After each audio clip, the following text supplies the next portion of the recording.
నమస్తే నా తెలంగాణ ప్రజలారా, నేను మీ తెలంగాణ రాజుబాయిని. Welcome to max news Telangana. మీకు ఆల్రెడీ స్క్రీన్ మీద కనిపిస్తుంది. దీని మీద కూడా మనం ఒక పాట రాసుకొని వచ్చినాం.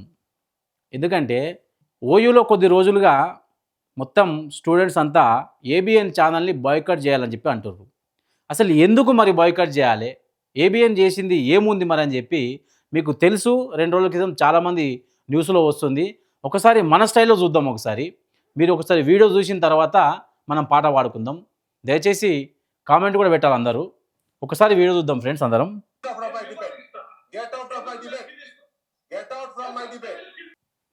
అది అసలు లొల్లి ఇక్కడ వచ్చింది. ఒక పెద్దాయనను పట్టుకొని మీడియాలో వర్క్ చేస్తూ గెట్ అవుట్ మై డిబేట్ అని ఆయన అంటే, సో ఒకవేళ మన పెద్దాయన కూడా ఒకవేళ అదే కోపం వచ్చి, నువ్వు కోపంలో గెట్ అవుట్ మై డిబేట్ అన్నావు కదా, అతను కూడా కోపంలో గెట్ అవుట్ మై తెలంగాణ అని అంటే ఏం జరిగేది? ఒకవేళ ఆయనకు సంస్కారం ఉంది, సో మీరు గెట్ అవుట్ అండ్ డిబేట్ అనగానే వెళ్ళిపోయాడు. కొంతమంది ఇంకా బీపీ పేషెంట్లు ఉంటారు. మరి గెట్ అవుట్ మై తెలంగాణ అంటే మీ పరిస్థితి ఏంది? ఇప్పటికే ఆల్రెడీ తెలంగాణలో రచ్చ రచ్చ అవుతుంది. మళ్ళీ మీరు పిచ్చి రాతలు రాసి మళ్ళీ రచ్చ రచ్చ చేస్తారు. మీడియా అనేది ప్రజల కష్టాన్ని రాయాలి. ప్రజలకు ఏమందుతున్నాయి, ఏమందుతలేదు, వాళ్ళ అవసరాలు ఏంది, గివి రాసుకోవాలి మీడియా అంటే.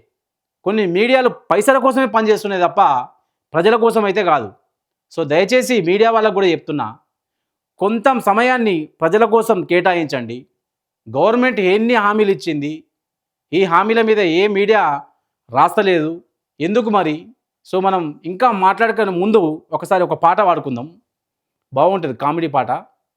పచ్చా పచ్చా మీడియా వాళ్ళు పిచ్చి రాతలు రాస్తుండ్రు, పిచ్చి రాతలు రాసే వారిని ప్రశ్నిస్తే తప్పంటుండ్రు.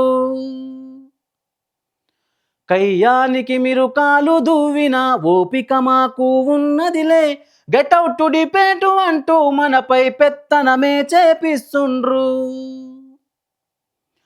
అధికారం లేకున్నా గాని అందరితో కలిసి ఉండాలి, అడ్డమైన మీ మాటలతోటి అవమానిస్తే నా కొడకా. తెలంగాణలో యుద్ధం బుట్టి రాతలు మీవి ఆగేను, రాక్షస పాలన అంతంతోనే పిచ్చి రాతలు ఆగేను. ఇచ్చిన హామీలిస్తలేరని ఎప్పుడైనా మీరు రాసిండ్రా, రైతుల సావుల గోసలు మీ ఛానల్లో చూపిస్తున్నారా? తెలంగాణపై విషములు జిమ్మే కాలనాగులకు చెబుతున్నా, కన్న తల్లిపై కత్తులు నూరితే మళ్ళీ యుద్ధమేవో కొడకా. దయచేసి కొన్ని మీడియాలు పైసల కోసం కాకుండా ప్రజల కోసం పనిచేస్తే బాగుంటుంది. దీనిపై మీ comment. Thank you so much.